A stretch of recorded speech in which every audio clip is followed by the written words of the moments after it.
You're listening to the No Labels, No Limits podcast with best-selling author Sarah Box, where you get the inside scoop on the steps action takers and decision makers take to align their purpose to their principles and achieve their goals in business and life. We focus on the mantra, no labels, no limits, no excuses. And now, without further ado, please welcome your commanding coach with plenty of chutzpah and heart, Sarah Box. Hi, everyone. This is Sarah, your host of the No Labels, No Limits podcast. Thanks so much for joining us this week for another great episode. And this guest today was introduced to me through a mutual friend of ours and through someone that I like to say is a brother from another mother. And truthfully, I feel like Ken, who linked us together, is someone who kind of always feels present around, bringing his good vibes and connecting good people. And for that, I feel super fortunate to be able to share with you Douglas Haddad today. I'm going to tell you a little bit about him, and then we're just going to get right into the interview with Doug. First of all, he is an award-winning teacher and best-selling author of The Ultimate Guide to Raising Teens and Tweens, Strategies for Unlocking Your Child's Full Potential. See the link to No Labels, No Limits. He's taught over 2,500 students in 22 years, actually, as an educator, and he's worked with kids from all different backgrounds and abilities. Most recently, he has written, directed, and produced the 2022 short film, Butterfield, which focuses on the specific themes related to bullying, anxiety, depression, feeling alone, outcast, all of the themes that have actually been heightened over the last 2 years due to the pandemic even. And he has been on stage singing, playing piano, writing music, performing voiceovers for various companies and products, and acting in theatrical performances, film, television, and commercials over the years.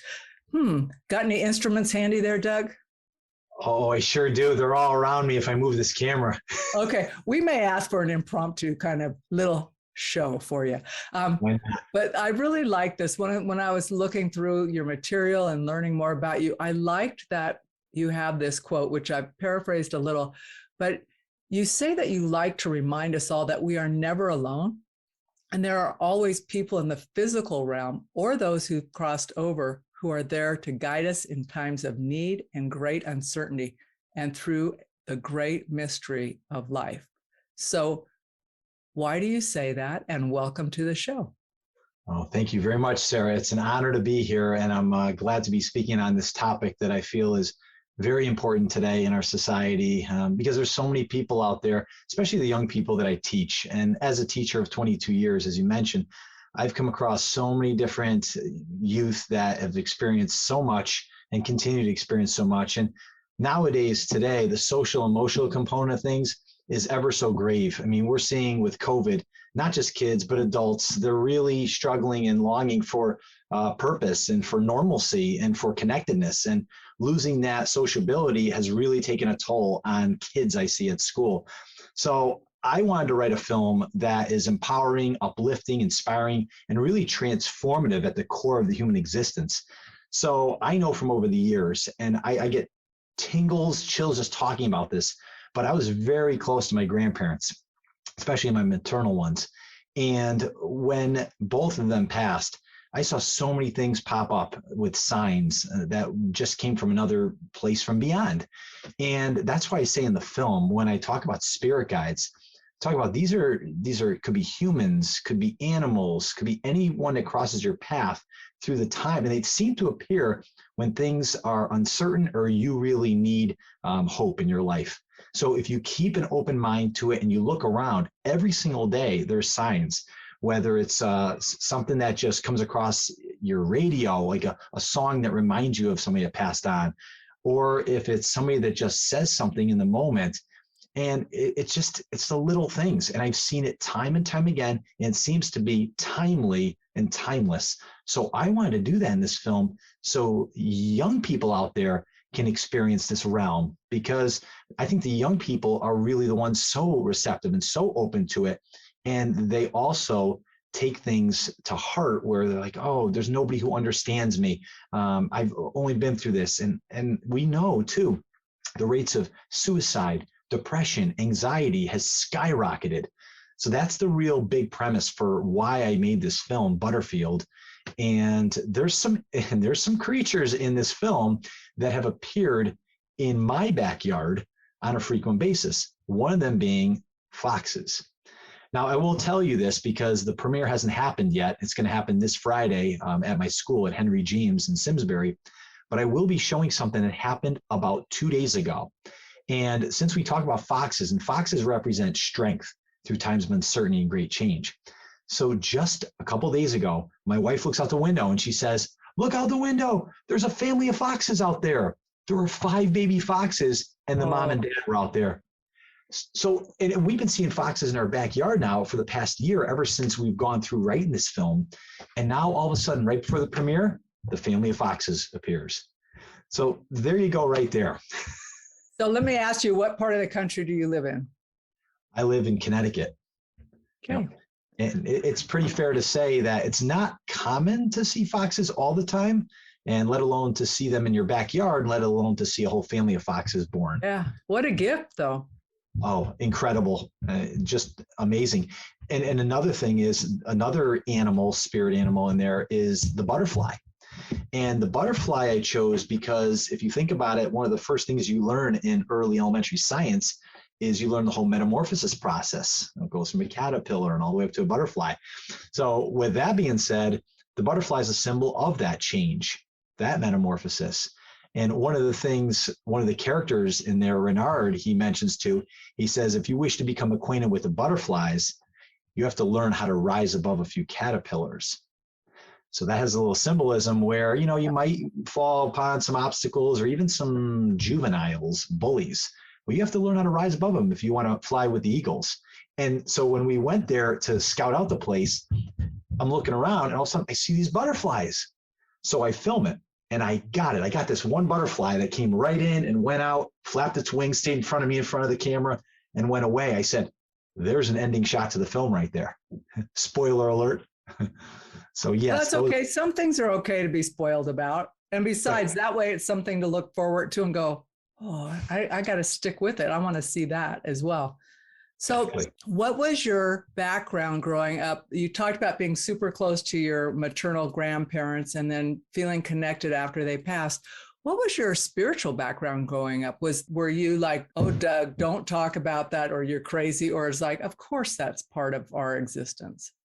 Yeah, I just think it naturally always seemed to happen. It just seemed like I was always surrounded by some spirit guides or angels, and I felt like they were there to guide me along the way. And I'll tell you what, as an only child, I had a great childhood. My parents, fantastic parents. I grew up in a suburban community. It was a small community at the time. I don't even think we had 10,000 people. It was like 8,000 or 9,000 in the town, and then it grew over time. But in my neighborhood, unfortunately, we did have, for lack of better words, some boys who were not kind. And one in particular was sort of the neighborhood bully.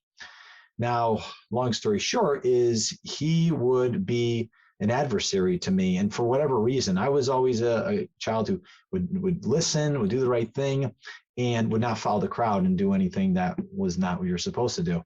Well, sometimes kids necessarily don't like that if they're trying to experiment with things and you're not following the crowd.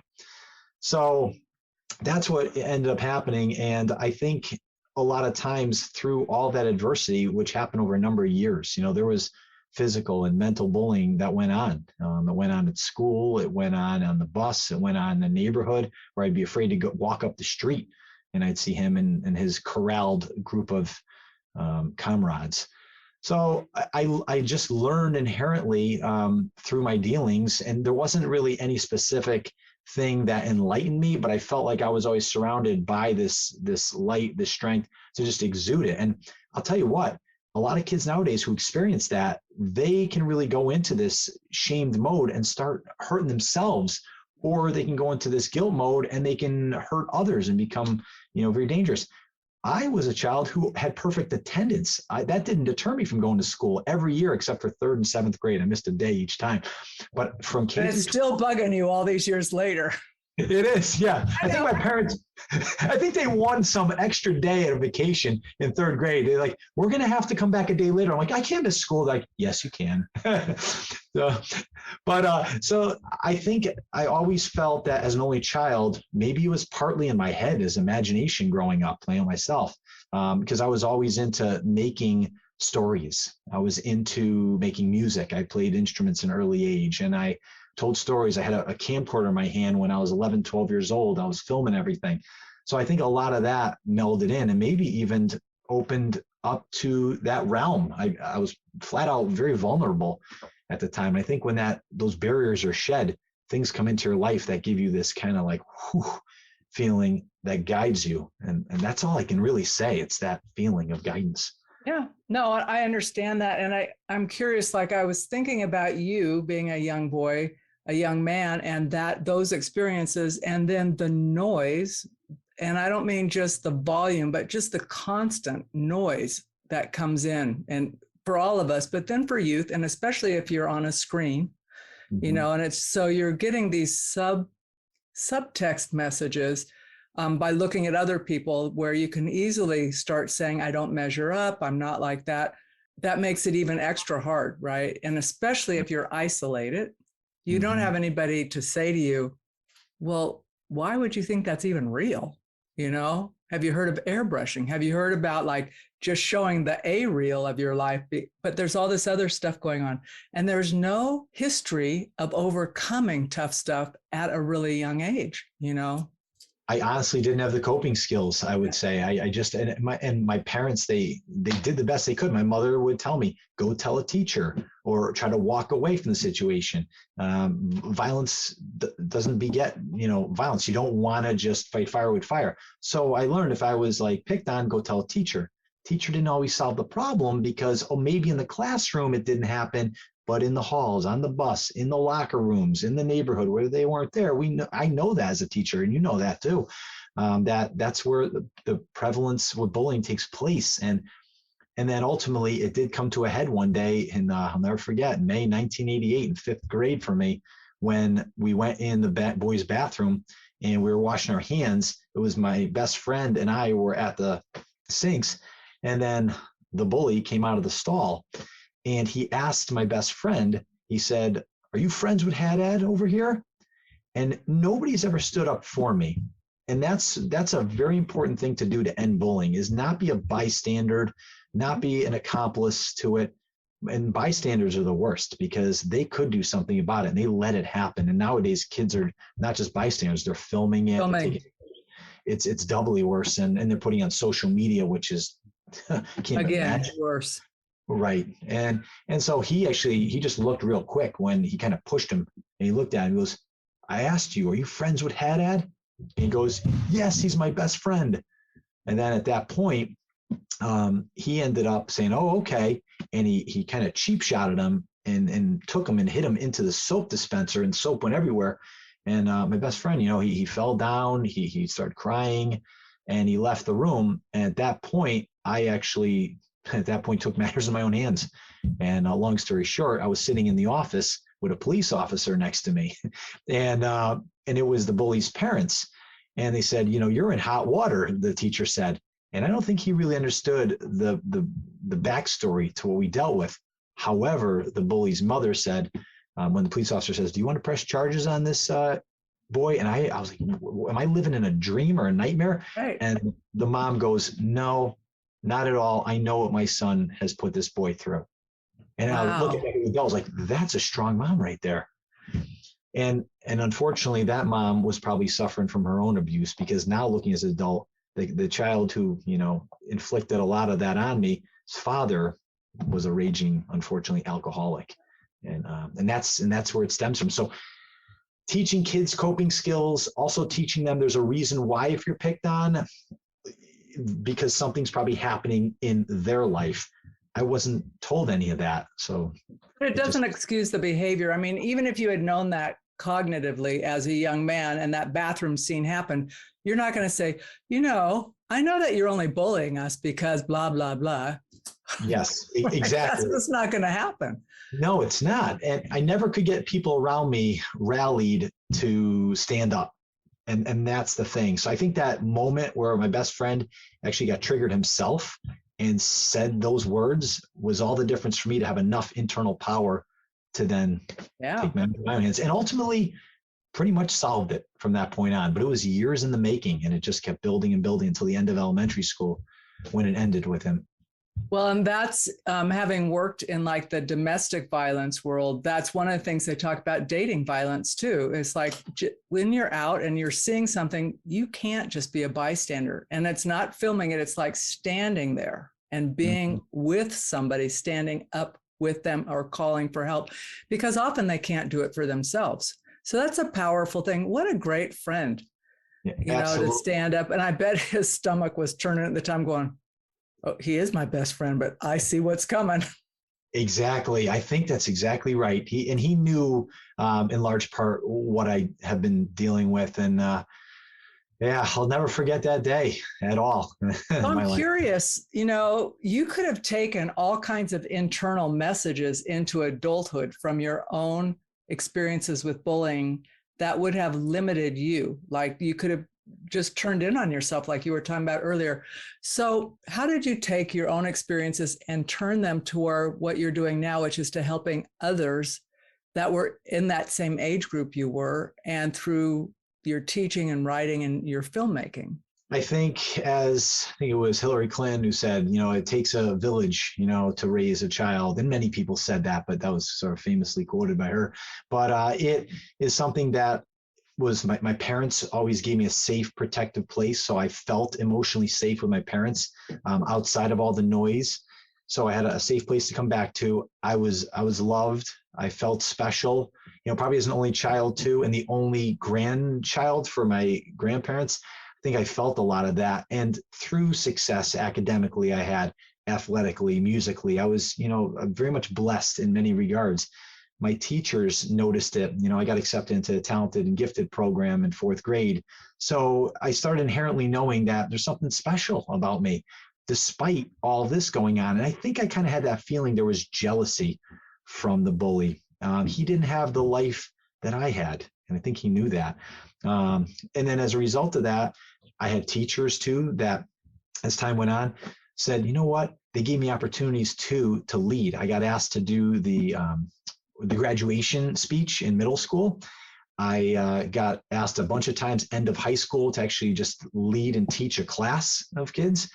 And they said, and one of my gym teachers said, who went on to be a principal, said, you demonstrate a lot of great leadership and you're a smart boy, but there's a lot of smart people in the world. But I think a lot of people are going to look up to you and listen because you're a person of your word and you demonstrate great character and integrity. And that's why a lot of your classmates listen and look up to you. And then what happened in my neighborhood is I, along with the bully, we were the younger crowd, if you will. There was some kids a few years older than us and others like 5, 6, and even 10. And they would all kind of see what I went through. But over time, a lot of them left. I was still in the neighborhood. The other kid who was the bully, he went off to boarding school, actually, and then he bounced around other schools and he left the neighborhood. And then a new group of kids came in and they started to play with me. And I was like 4 years older, 5 years older. I was the old one in the neighborhood. And they all took a kin to me. And I would teach them how to play basketball. I would teach them how to ride a remote car around, play football, frisbee. And then it was more and more and more kids. And I said, wow, I'm never going to tell them about my past because kids can be kids. I don't want them to think like I'm weak or anything. I just suddenly became empowered and they looked at me kind of like I was their hero. And I got to really feel self-worth. And then when I went into teaching, that was my main premise of going to teaching. I wanted to make sure no child ever felt bullied or outcast. And that was my main mission, not because I loved a certain subject. It was because I loved children. And I wanted to make sure the next generation of kids didn't get scorned at all and were accepted. So that teacher told you had great character, right? How did that, that's high praise. That's not like, oh, good job on your test. You can play a great instrument, but telling someone they have good character and integrity, that lays down railroad tracks to follow. It did. And it really, with great responsibility in that way, great power comes great responsibility. And I felt at that moment, wow, that was something beautifully stated to me. And I never really even thought about it. I just know I was taught always to do the right thing. I'll be honest with you now, I'm not bragging any badge of honor, but I've never tried a cigarette. I've barely sipped alcohol, had like a champagne toasting somebody, never tried a beer in my life, never tried drugs, never gambled. So I'm not saying that people who did are bad by any means, but I'm saying I got taught at an early age to say no. And I think probably because I was bullied at an early age, I knew what that felt like, but I overcame it at an early age. I remember 13 years old and 10 months to the month when my quote unquote friends were eating at lunch. They just all got up spontaneously and they left. They all went to another table and they left me by myself. I felt kind of, as a middle school kid, you're like, what's going on? And they thought it was funny. Well, and for many months after that, they ignored me. So there was this weird dynamic going on. And I won't even get into the middle school years where a different group of kids kind of would say other things. And even just being ignored or completely outcast is really like a form of bullying. And I remember my social studies teacher was doing lunch duty and she comes over to me, and she actually went to high school with my father. So she knew me and my dad, obviously, growing up. And she goes, Douglas, she goes, don't worry about, they're jerks, those kids. He goes, I feel so bad. Don't worry, I'm going to do something about this. And I said, no, there's not. At 13, I said, I'm not worried about it. I said, it's fine. And then at that moment, I was feeling, am I feeling self-conscious? How am I going to feel depressed? Am I feeling like pathetic, a loser? And suddenly, no, I felt empowered. I said, they can eat by themselves. And then I sat back and ate proudly, but I made a choice to take that perception and the reaction to that event in a positive way. And that's something I learned. I learned from Jack Canfield. I know we're going to talk there. about. No, I do, because when you said choice, and I think about that often when I'm coaching people, when they're saying, well, I can't do this or this happened, I'm thinking, okay, but you have a choice of how you internalize that. Yes. And I'm not minimizing the experience or saying that's not a big deal, but you do have a choice in this moment because that moment's gone. So it's, what do you want to do with it now? So talk about Jack Canfield. So folks who are listening, Doug worked with Jack Canfield. Doug was the podcast host of the Empower Hour podcast. Did I get that right? Yes. Okay. So he worked with Jack Canfield and other really people who are in the forefront of the leadership, self-help kind of movement. So talk a little bit about that, because Jack Canfield is someone I started listening to on cassette tape. So that tells you how long ago that was. And really so powerful. Jack Canfield, to me, was introduced by my grandmother. And it was when I got a book from my grandmother for a gift. And my grandmother used to get these books called, for those of you out there who haven't heard of Jack Canfield, he's one of the co-authors, along with Mark Victor Hansen, of the Chicken Soup for the Soul series. What an incredible story about how they went about and got rejected multiple times, but ultimately sold over, what it was, 500 million copies of that book, one of the all-time best-selling nonfiction books. Well, my grandmother gave me a book, which was Chicken Soup for the Soul, for the teenage soul. And I remember reading these empowering stories about teenagers going through different adversity and coming out. And really, it talked a lot about signs in the invisible realm and how there's people there to help you. And it was magical, that book, to me. So, and then I started digging into his other works. Well, years went by, probably a good decade and a half. And then Jack Canfield actually evolved in his career and took a bit of a transition. And he went into the self-help realm, into developing the success principles. So this is where years went by. I would say I'm, at a point now where I developed, and I did short little segments. Before I did the Empower Hour, I used to do these Empower Minute segments on all kinds of topics, just short snippets. But then I end up saying to myself, I want to find people, and I'm going to start with one of my childhood heroes, Jack Canfield, to have on the Empower Hour. So lo and behold, he was the first guest I ever had. And we had an hour-long conversation. How'd you manifest that one, Doug? That's a good question. So it's probably the spirit guides. Well, I'm saying, did you know him prior to that? No, I did not personally know him. I sent letters out to him when he had his P.O. box in Santa Barbara, and I would write to him, but I never would hear anything back. And I think it was when the internet started to come about, and then I must have found his agent, something like that, and reached out, and then it started the connection. And I introduced myself. I told him who I was, and then I told him I have a podcast. And I said, I don't know if Jack's going to go for somebody who's just starting out. And I remember he said, he goes, you can say no to certain things. You learn how to say no, but never to opportunities like this, whether it appears like there's 100 viewers or 100 million viewers. Right. So he taught me a lot. Oh, grandma was there in many different ways. She sure was, boy, I'll tell you. And to the point of what we were talking about before with how your reaction to things determines a lot of the outcome, that's what Jack was all about. He said, E plus R equals O. And I went through his training, and there's, tons of hours of training. The event happens. Okay. Let's say again, for example, I'm just going to use simple for in school terms. A kid fails a test. All right. And what's the reaction? Usually it's like, oh man, well, okay. Now the outcome is the result of that. So is it, oh man, I'm stupid? Or, oh man, I should have studied. I should have paid attention. So are you putting the emphasis on yourself, or are you putting the emphasis on your effort?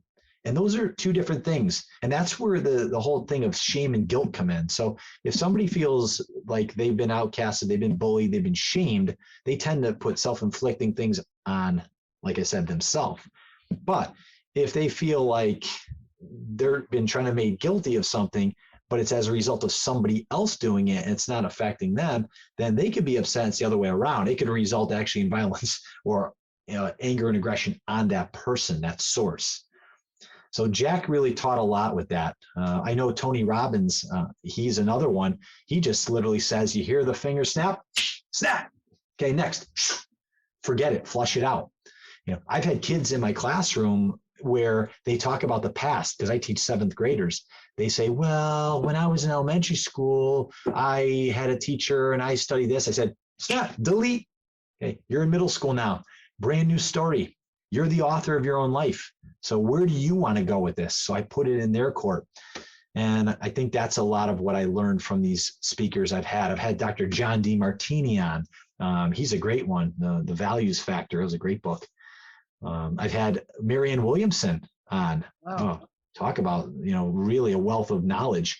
And I think she ran for president of the United States too. She made a pretty good run in the Democratic Party. I've had on Zig Ziglar's son, Tom Ziglar, and he was another great self-help motivational guy. He is super, don't you think? I really like his balance when you can throw stuff at him, but he just steps back and can see a synthesis. Mm-hmm. Yeah. He used to talk about his preparation. I mean, talk about work ethic and goals. He would be on the plane, and all he would do is he would spend his whole time on the plane jotting down everything. He'd script everything he would do and go over and over and over and over and over. Talk about somebody who practiced. And, and he even talked about Zig Ziglar. He's talking about motivation. He goes, it's kind of like taking a shower. You need it every single day. And you can't just say something good to somebody once and think that's going to be it. You have to continue to uplift yourself, and you have to make that decision. You can't wait for somebody to do it. How do you translate what you learned there into your teaching and your books and your film? And I do want to circle back to the film, but I think about that question about motivation, about standing up, showing up, taking the metaphorical shower, right? You just take off your clothes and get into it, and then get out and get on with it. You don't have to think about it like, oh, do I want to shower? When did I shower? It's just go do it. Just get it done.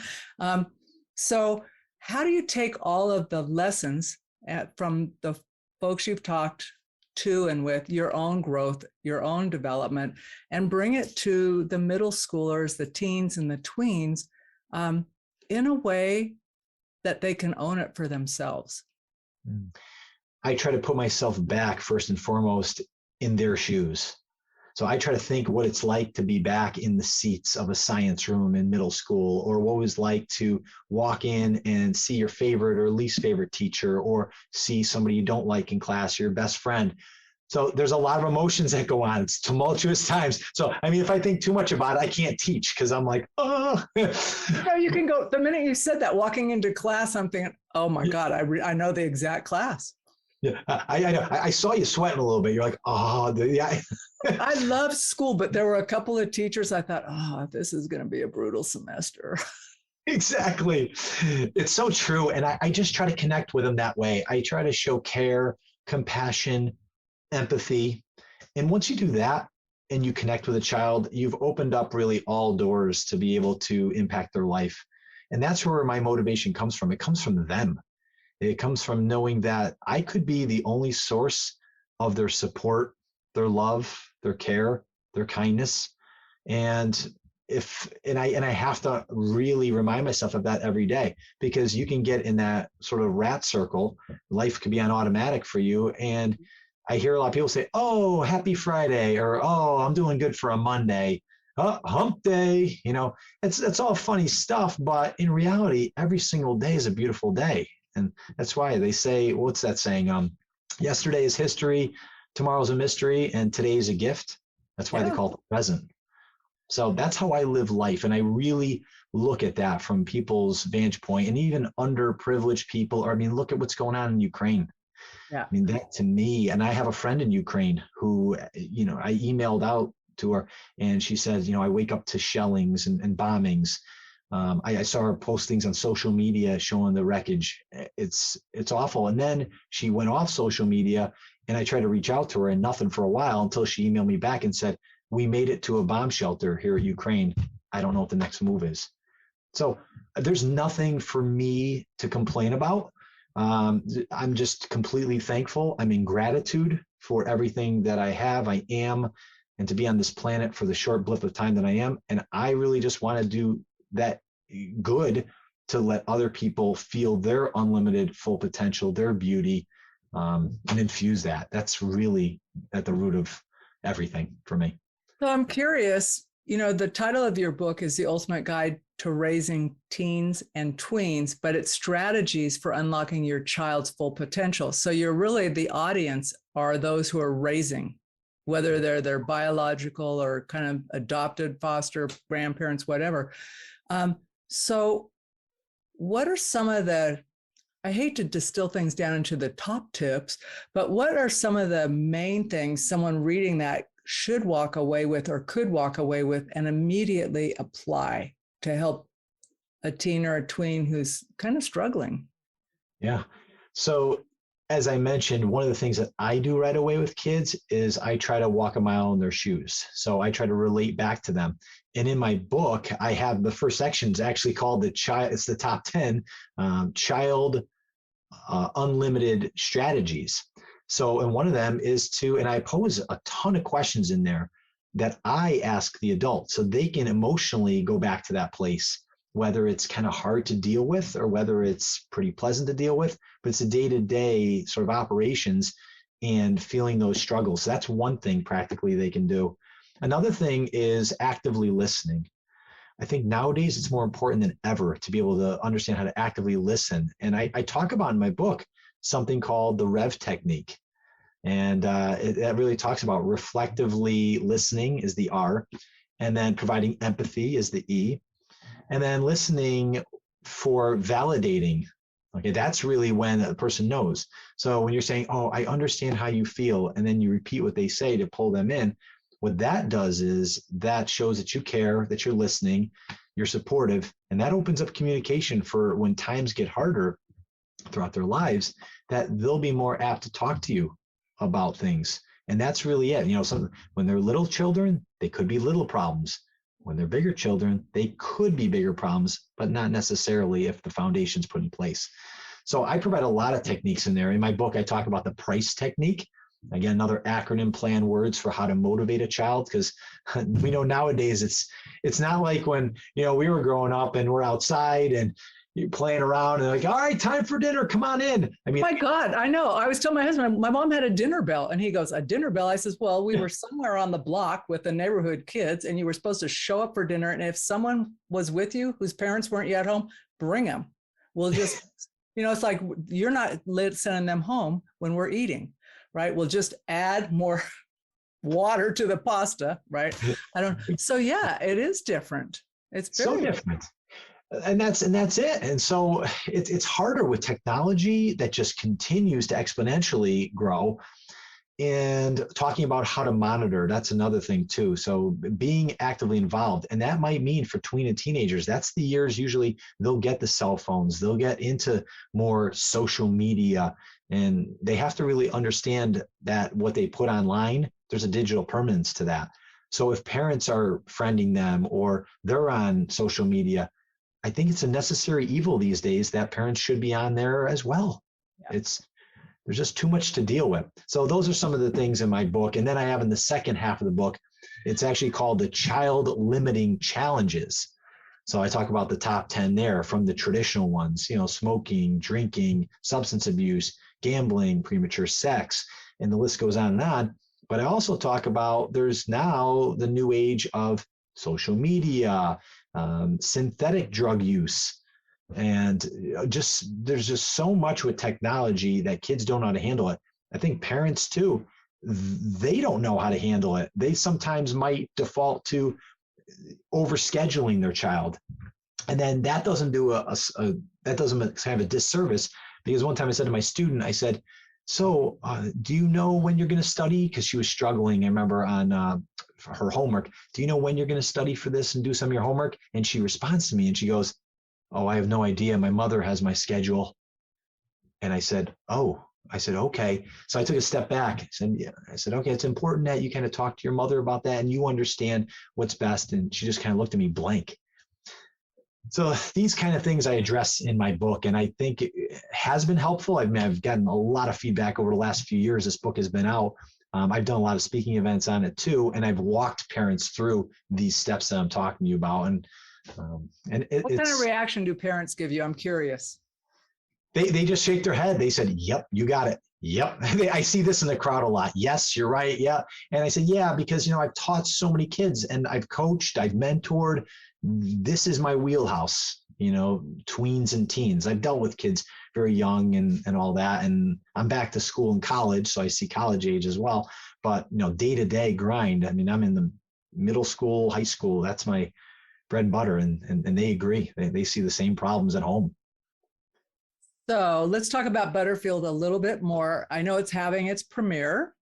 Red carpet, yes? Oh, yes, red carpet. We got the full velvet stanchion ropes. Oh, get out. That is so fun. And I have to say something. I have to credit the great Ken Fay. Ken really, just to give a little plug to him, he's somebody that has been talk about a mentor along this process. This is my debut as an official writer-director of a short film. And I used to play around as a kid. My cousins would come from, I had a lot of cousins in New York. I'd always bring them together, throw together a script. We'd all act something out. And then we'd all crowd around the TV. So it'd be our big family looking like, hey, here's the movie of the year in the summer. So I was always inspired, but Ken really got me focused on here are the need to know things from the start with development, pre-production, production, post-production. I mean, we're going to be moving on after the premiere to more film screenings, film festival submissions. Do I dare say Oscar nominations? No. Yeah, at least you never know. What comes first, Emmys or Oscars in the sequencing of awards? Oh, so Oscars is movie-based and Emmys, from what I'm told, is like television-based. Okay, so you're not going to screen this on TV, it'll be in theaters? Well, with that being said, you just gave me an idea. I'm just thinking you shouldn't limit yourself. You're right. And, Ken is an Emmy Award winning. I know. So I'll have to talk to him when that time comes. But like you said, no dream is too small. You reach for the stars, you might hit the moon. Yeah.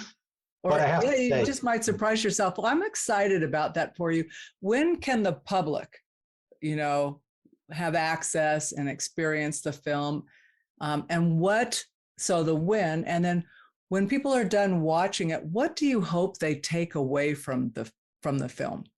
Yeah. So the first question I'll answer in terms of when is we're working on select movie theaters. My friend works on Broadway, and he knows some people in the theatrical realm. So we're going to try to get it out in select theaters here in New York and Connecticut. We're going to have also some other places, some museums, some libraries have agreed to show it, which is great. A university agreed as well. And then after we go and exhaust the film festival route, then at that point, and I think one of the requirements too, if I want to pursue the Oscar realm, which I think I do, then you have to either win a film festival that's accredited under the Academy Awards, or you have to be in a theater for, I think it's like 7 straight days on the bill for admission for the public to pay. And then after that's been exhausted, who knows, maybe I'll see if there's any streaming places that take short films. And then at that point, I'll probably default it to YouTube, and then people get to see it. Well, what's the time horizon on that? Because I'm not in New York to see any of the screenings there you're talking about, or what film festivals. So, I mean, I want to know. Yes, I will tell you. We're going to go for, of course, some of the biggest, Sundance, Cannes, Austin, Sydney, London, Berlin, but we're also going to go for regional ones, local ones. Yeah, and we'll see kind of how it all pans out. But yeah, I in your second question, I was eluding me. You had a second part. I know I shouldn't ask compound questions. I do that all the time, and I think it's just mean, but I do it anyway because I'm afraid I'll forget the question. But what I asked was, when people walk out from having viewed your film, what do you want them to take with them? I'd like them to take with them the fact that no matter what's going on in your life, if you've lost a loved one, if you felt isolated, down on your luck, picked on, bullied, if you feel anxious, you feel depressed, you feel like things will never change in your favor, you're never alone. There's going to be someone in some capacity in the physical realm, in the non-physical realm, there to guide you. Life is not just about hitting the bottom. But when you do hit the bottom, you have so much more to experience on the up and up. And that's what I want people to walk away with. And it might take more than just one time watching this short film. And that's why I wanted to put in those nuances and those analogies and symbolism so they can go back and catch that time after time. Well, and don't forget, you could churn it into a book for those of us who read, or you could do it audio. Just giving you some things when you're like, you don't have so much time. I'm thinking, well, in your spare time. Yeah, that's a great idea. I love that idea. I'll definitely consider that. Well, when you do, please let me know, because I am on Audible books all the time. So, I certainly will. Yeah. Thank you. I'm great coming up with ideas for other people, and my own list is long. So, Doug, I'm super happy to have met you. I will personally thank Ken for the introduction again. Folks listening, check out Doug. We will have his social media links in the show notes. So just go there. You'll find out where you can find Doug and his work. His book will be linked there, as well as whatever he allows us to share. I know there's a little snippet trailer for Butterfield that we can see. We'll put that in there. Ken showed me that a long time ago. I'm thinking, oh, Ken, he's your champ. But anyway, check it out in the show notes. And if you found this interview with Doug Haddad, please, or Haddad, say your last name again. Yeah, Haddad, you got Haddad. it. I don't know why I want to say ha. It's like Nevada. Haddad. If you found it helpful to you, if you made you think of yourself as a young person, or you know somebody who is going through that now, or a parent of someone who's going through it, please share the interview with them, have them reach out to Doug and get his book as a starting point. And then when you can, see the film. So Doug, with that, I'm just going to wish you all the best, and I will be watching for you showing up in film festivals. Oh, and you sending me a personal note saying, oh, by the way, the audiobook is now available. Absolutely. I definitely will. And Sarah, could I just also refer your audience to my official website? Yes, please. Okay, so they can go to and I have 2 URLs. It's either Doug Haddad, if you just want to type that in, or Douglas Haddad, and that's Haddad. I do have a couple of blogs on there. So if you're looking for some quick information, some articles, I do have a blog called the I just forgot. Oh, the Well Parent. And that's for just overall wellness. So, and then there's one called The Whole Child. So everything about your child to make them holistically, really well. And then I also have a 25-page free Whole Lotta Living guide, which goes through really what I call, the super health formula. And that's to eat well, exercise well, think well, and sleep well. And as a result, you'll hopefully feel well. So that's all on my website. I love it. Okay, so that's a free resource that we can all get right now. We don't have to wait for it. Nope, go right to the website. Yeah. And if you like what you see, I also do coaching on the side. So that's on my website. So if you're interested to work one-on-one with me, I've done life coaching. I've done, parenting, family coaching. So that's also available on my website. So Doug, once you get to your website, you can get where you need to go. Absolutely. All right. So this is the key takeaway, audience. Doug or Douglas Haddad, go there. You can get everywhere else you need to. All right. Thank you very much. Thank you for this opportunity. I really enjoyed it.